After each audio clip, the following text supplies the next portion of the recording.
What's up? What's up? What's going on? What's going on, peeps? It's Carlton Lewis, aka Mellow Melanin, aka Mega Businessman, coming to you live and direct from Hartsfield Jackson Atlanta Airport, International Airport, yada yada yada. And I'm down here waiting on my ride, and I just got off a Facebook Live listening to Keisha Bass. Big shouts out to Keisha. Hey, Stephanie, what's going on? Kev, what's going on? What's going on, Kev? So today, check it out.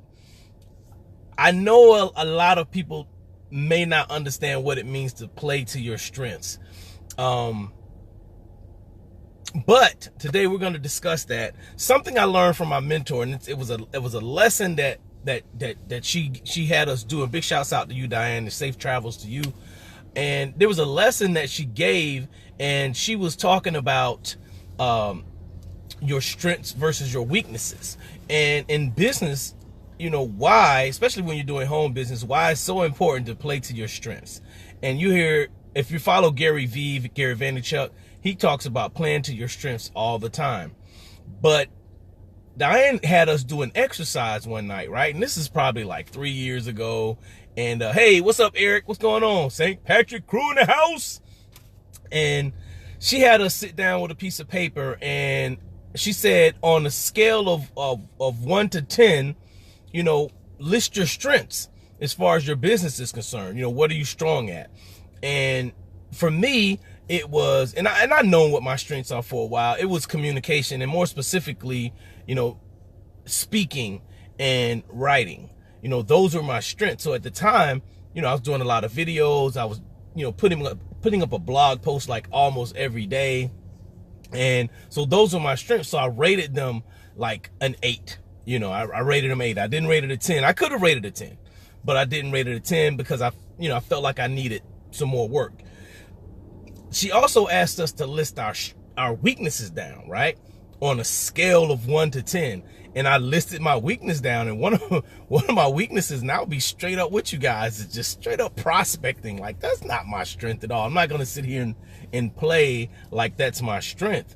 And that's one of the main reasons I went back to attraction marketing, marketing versus prospecting. And you know, big shouts out to Ray Higdon, because he teaches that. He teaches, you know, you need to combine your marketing efforts with your prospecting efforts.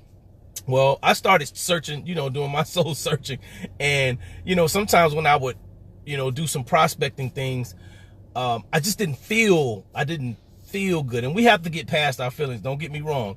And some people are like dynamic at prospecting. And I'm not saying it can't be learned. Yes, you got to get past your feelings. You gotta work to rule, not because of your mood. You know what I'm saying? So regardless of whatever mood you in, you got to get past that.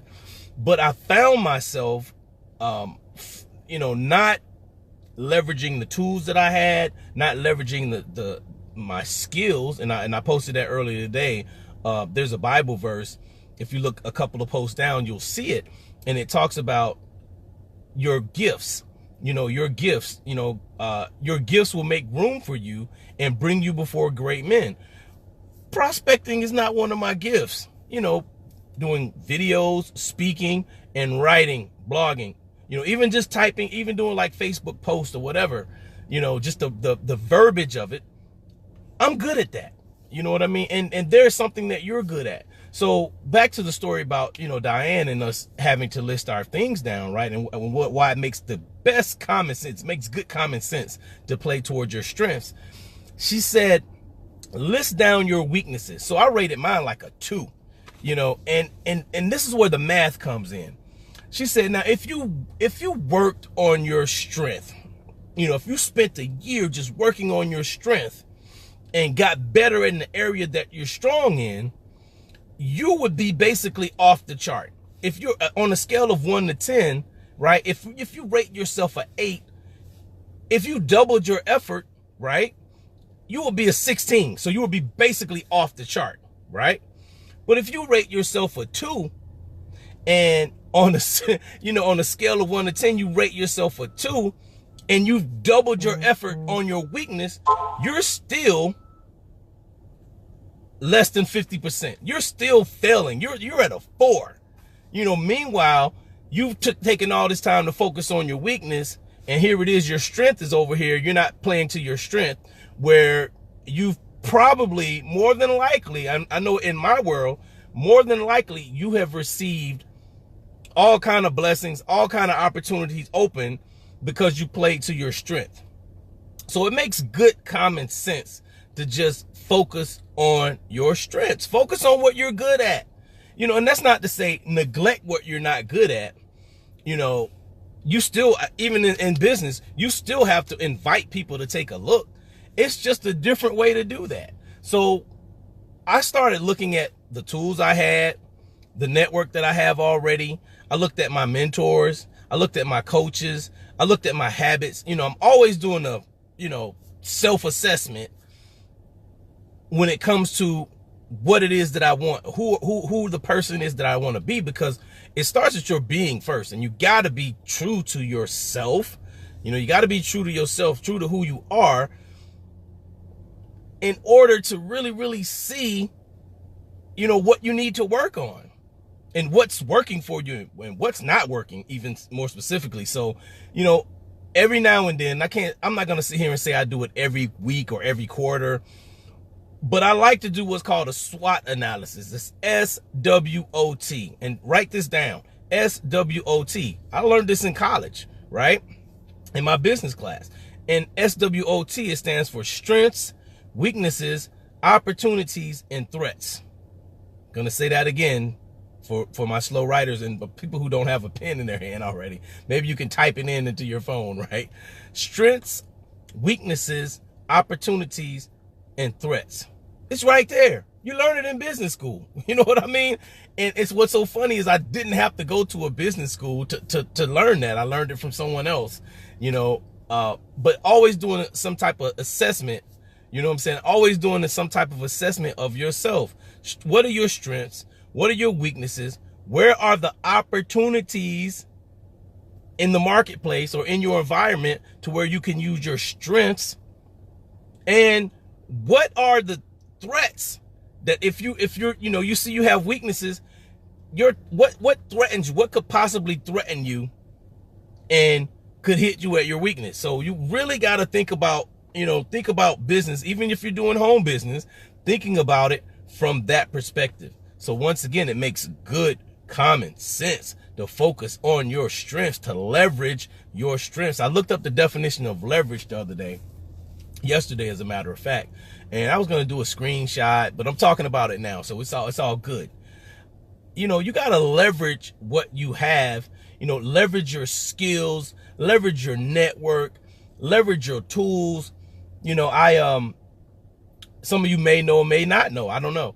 I'm a member of My Lead System Pro. I've been, affiliated with that marketing community since 2014. And when I didn't leverage, the system and the tools and, the profit campaigns that they have, the pure profit campaigns, I look at how far I could have gone just by using that. I put that back in effect last week, and I've generated leads already just from doing what I know. And something else I heard Diane say that her mentor said to her, if you would only do what you already know how to do, things would change. Gonna say that again. If you would do what you already know how to do, knowledge, things would change. But a lot of times we don't do what we already know how to do, and we're trying to, that we get caught up in the whole shiny object syndrome instead of doing the thing that we know that will produce the consistent results. That's it. And you know what? I think what it is that sometimes, and I heard Michael Angel Martin say this, right?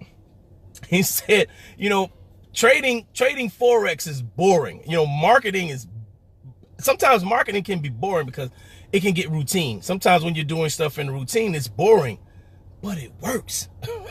You know what I'm saying? It works. The system at McDonald's, the system to get you the same type of hamburger or the same type of meal cooked the exact same way, that's boring. Repetition gets really boring, but it works. And it produces results. So why not leverage your strengths? You know, why not leverage your strengths to get the results that you want? So that's it, folks. You know, look at your strengths, look at your weaknesses, look at the opportunities that you have, and look at the things that can be possibly be threatening you from achieving what you want. All right. So hope you guys got some value out of this. If you want to get access to my daily newsletter, I'm getting back into doing my email marketing. Inbox me and I will put you on my email list. You know, I do a marketing list.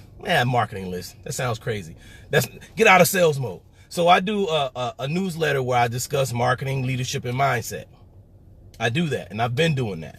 Once again, things I know how to do. If you'd only do the things you already know how to do, things would change. All right, so inbox me, and I'll put you into the newsletter. I appreciate. Hey, Kevin, I appreciate you, brother. I appreciate you. We go back a long way, man. So, you know, even just in business, just the time I've known you, brother, that's a millennium of time when you really think about it. So, inbox me. You want to get on that list, I'll go ahead and put you on. It's free. It's no charge to get on my newsletter. Definitely have a lot of nuggets and wisdom to share. Some things that I don't share in the on Facebook or whatever. But let's do it, man. Hope you guys having a wonderful day. Like, comment, share, subscribe, and I'll see you on the next video. Peace.